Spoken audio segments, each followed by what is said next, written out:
매일매일 기도를 드리면서 살아야 되겠다 하는 마음이 들 정도로 올해 그 여름은 대한민국 국민들이 불면의 밤을 지내야 되는 시간이 대부분이었습니다. 그러니까 수면 시간이 굉장히 짧았던 여름인 거죠. 뭐 좀 뒤치락 하다가 좀 잠이 드는가 싶으면 다시 또 깨어나게 만들고 그러는 사이 이제 또 중간에 한 번씩 이렇게 시원한 바람 한 번 불어오고 그래도 비가 아쉽게 한 번씩 왔다 가고 그것만으로도 야, 바람이 이렇게 불고 기후가 떨어지고 알맞다는 게 숨을 쉬는데 이렇게 큰 도움을 주는구나 하는 것도 진짜 깊이 깨닫게 된 그런 때였죠. 우리 시청자 여러분들께 제가 지난번에도 말씀드렸듯이 여름 더위를 지내느라고 한 분 한 분 수고가 많으십니다라는 말씀드렸는데 여름 잘 지나오신 여러분들, 그 강을 하나 잘 건너오신 여러분들에게 큰 박수를 보내드리고 싶고 꽃 한 송이를 공양 올리고 싶은 마음입니다. 여러분 혹시 미니멀 라이프라고 하는 말 들어보신 적 있나요? 미니멀 라이프. 뭐 귀에 듣는 순간 낯설지는 않은데 라는 생각도 드시죠? 최근 우리나라에도 최소한의 물건으로 살아가기를 실천하는 미니멀리스트들이 많이 등장을 했는데요. 넘쳐나는 물건들의 피로감을 느낀 현대인들이 집안을 가득 채우는 물건 대신에 텅 빈 공간에 여유를 찾기, 뭐 그런 하나의 운동이라고 봐도 되겠습니다. 이 미니멀 라이프의 출발점이 된 미니멀리즘은 원래 예술 분야에서 사용하던 용어예요. 그런데 이 최소한이라고 하는 뜻을 가진 미니멀리즘, 이 말은 군더더기를 싹 걷어낸 거. 군더더기 하나도 없이 가장 심플하고 그 절제된 아름다움을 구현하는 예술 사조인 것이죠. 근데 이것이 삶의 형태로 응용된 것이다. 뭐 이렇게 이해하시면 되겠습니다.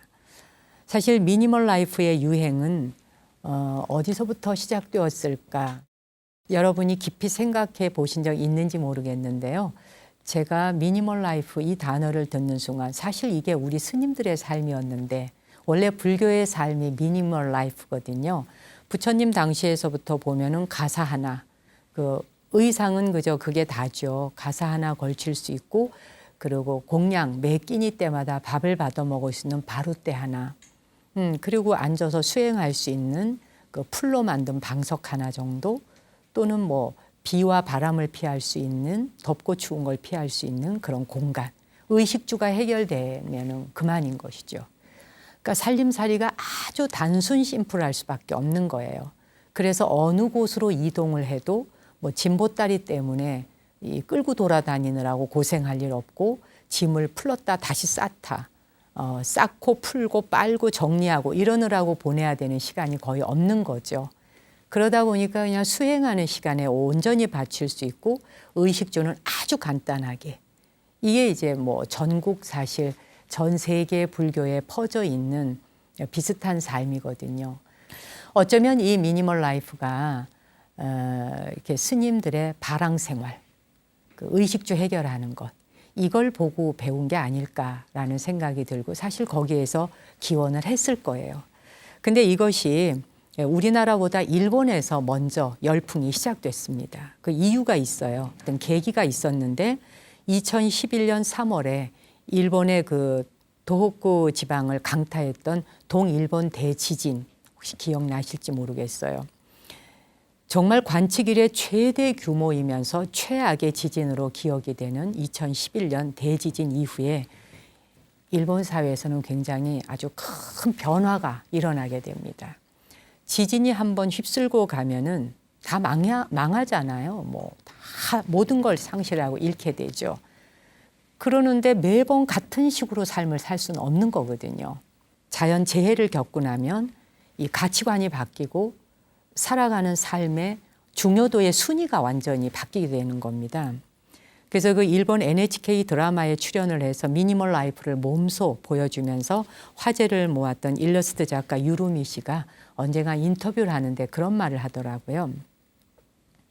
지진이 일어나자 집 전체가 크게 요동을 쳤고 집안에 있던 물건이 흉기로 돌변해서 나와 내 가족을 위협하기 시작했다. 그러니까 그녀는 지진을 겪으면서 집안에 있는 물건을 새로운 눈으로 이렇게 바라보게 된 거죠. 그렇게 쓸모 있고 아름답고 적재적소에 쓰일 수 있는 물건들이 지진이 일어나니까 갑자기 막 우르르 무너지면서 머리를 쳐서 이 두뇌를 어떻게 망가뜨릴지 알 수가 없고 발등을 찍을지 갈비뼈를 부러뜨릴지 팔다리를 끊어낼지 알 수 없는 혹독한 무기로 바뀌는 거죠. 집안에는 필요한 것보다 필요 없는 물건들이 많다는 사실을 발견하게 되고 그리고 자신과 가족의 생명을 지키기 위해서라도 물건들을 과감하게 정리하고 버리고 그렇게 하기로 이제 마음을 먹는 거예요. 이렇게 하나씩 정리를 시작한 그녀의 집안에는 꼭 필요한 물건만 남게 된 겁니다. 냄비 3개, 프라이팬 2개, 4인 가족 식기류, 컵 11개, 작은 탁자 하나, TV, 요 정도가 살림살이의 거의 전부인. 그리고 옷장 속에도 옷 서너 벌, 그리고 가방 1개 이렇게 달랑 남겨놓은 거죠. 어떤가요? 과연 우리가 이 상태로 살 수 있을까? 미심쩍죠. 냄비 몇 개, 프라이팬 2개, 뭐 그릇 몇 개, 뭐 탁자 하나에 컵 몇 개, TV 하나, 옷 몇 가지. 이걸로 뭐 생활하는데 지장 없을까? 당장 불편을 느끼지 않을까? 의심이 가실 거예요. 근데 흥미로운 건 그녀가 이렇게 사는 삶이 생각처럼 불편하지 않았다는 겁니다. 오히려 욕심을 버리고 물건을 정리하다 보면 마음이 편안해지는 거죠. 이 말씀을 드리다 보니 문득 생각이 나요.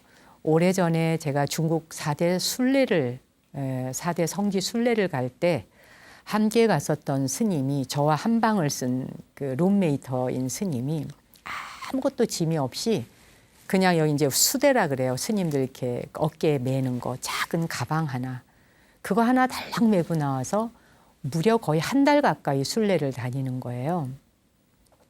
칫솔 치약, 딱 갈아입을 옷 하나 아무것도 없는 거예요. 그게 다예요.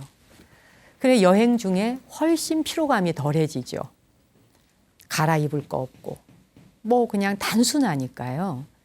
그러니까 여행이 즐겁고 에너지를 빼앗기지 않을 수 있었던 것 같아요. 그래서 저는 옆에 있는 그 연세는 저보다 훨씬 많았지만 대선배 스님의 정말 미니멀 라이프의 삶을 보면서 제가 느끼는 바가 참 많았습니다. 깨달은 바가 많았는데 엄청난 재앙으로 그동안 우리가 이루어 놓았던 모든 것들이 한순간에 무너지는 걸 눈앞에서 보게 된 일본 사람들이 새롭게 선택한 삶의 방식, 미니멀 라이프.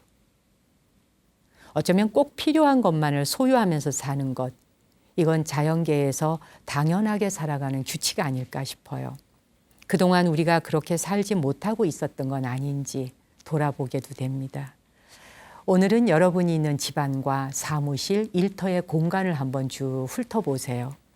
여러분의 서랍장 안에 사실 쓸모없이 버려진 볼펜부터 시작해서 무지막지한 물건들이 수두룩할 거예요. 눈길 한번 주지 않는 물건들. 그것이 그냥 그 자리에 방치된 채 언제 어떻게 쓰임새가 필요할지도 모르는 것. 이런 것들이 우리 주변을 다 에워싸고 있는 건 아닌지. 좀 필요 없는 것들을 덜어내면서 빈 공간의 여백을 한번 만들어 보십시오. 무엇을 새로 살까에 관심을 갖기보다 뭘 비워낼 수 있을까?